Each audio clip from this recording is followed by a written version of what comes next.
All right, y'all. Another fight that the WBC has mandated as a title eliminator is in the heavyweight division. They've mandated Andy Ruiz versus Deontay Wilder as becoming a mandatory challenger. The winner becoming the mandatory challenger for Tyson Fury's WBC heavyweight championship, or whoever is the WBC heavyweight champion at the time. This is a very makeable fight, being that both guys are with PBC. This is a fight that's been kicked around for a couple years now. It's a fight that I felt like we, should have gotten when Andy Ruiz was the unified champion and Deontay Wilder was the WBC champion. But Andy Ruiz was obligated to take a rematch versus Anthony Joshua, so it wasn't able to happen. Since that time, Andy Ruiz has went on he lost his titles to Joshua, and since then he's put together some wins, some very credible wins, and Deontay Wilder has lost 2 fights to Tyson Fury, and then he just bounced back with a win over Robert Helenius. So with all of that having been set in motion, all of those things having played out, it set in motion a situation where you got both guys coming off impressive wins. You got Wilder coming off a first-round stoppage of Robert Helenius, and then you got Andy Ruiz coming off a unanimous decision win over Luis Ortiz, where Andy got probably, I think, about 3 knockdowns in the fight. So and Ortiz being a common opponent of both guys, I think the only other common opponent they both have is Chris Arreola. Wilder was able to stop Arreola, while Ruiz won a decision over Arreola and got knocked down in that fight.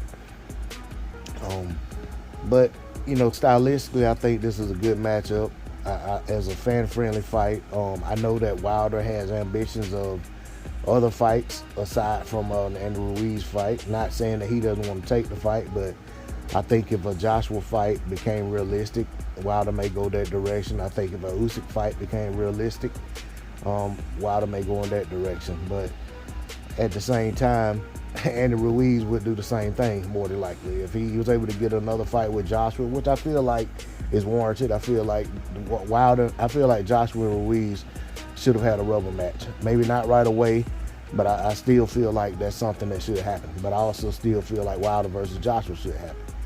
And I'm pretty sure if Andy Ruiz had the opportunity to go fight Alexander Usyk for an opportunity to become the unified champion again at heavyweight, he would definitely jump at the opportunity and tell Wilder, I'll catch you on the rebound. So, it's other options for both guys, but I think realistically, we probably will get this fight next. I actually think that this is probably a fight PBC needs to make.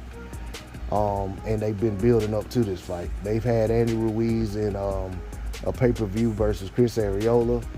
They put him on pay-per-view versus Luis Ortiz, and then of course Wilder has been on pay-per-view pretty much ever since his fight versus Tyson Fury, the first fight, save for the one fight versus Dominic Breazeale. So we definitely know that it'll be a fight that'll be on pay-per-view. And they would definitely need for this one to do well because, according to numbers, the Ruiz pay-per-views haven't done well, and neither was the last Wilder pay-per-view, according to numbers that I've seen. But I think this fight together does a whole lot better. But regardless of what kind of pay-per-view numbers it does, I think this is a good fight for the division. You got 2 former champions fighting for the opportunity to become mandatory for another champion, but also fight for an opportunity to solidify their place in the standings and the rankings, if you will, at heavyweight and prove where they belong. So I definitely welcome the fight. I think it would be a good fight. I'm not going to break the fight down. I'm just talking about, the reality and possibility of the fight happening. But I definitely think stylistically it will be a very fan-friendly fight. And should the fight get made, I definitely look forward to breaking the fight down and dissecting, the abilities of both guys, what they do well, their strengths, their weaknesses, just different things I see of the 2 fighters, and giving y'all a prediction on who I think wins the fight. But that's all I got on it. I'll catch y'all on the next one. D-Lo 404 Boxing. Like, share, comment, and subscribe. I'm out. Peace.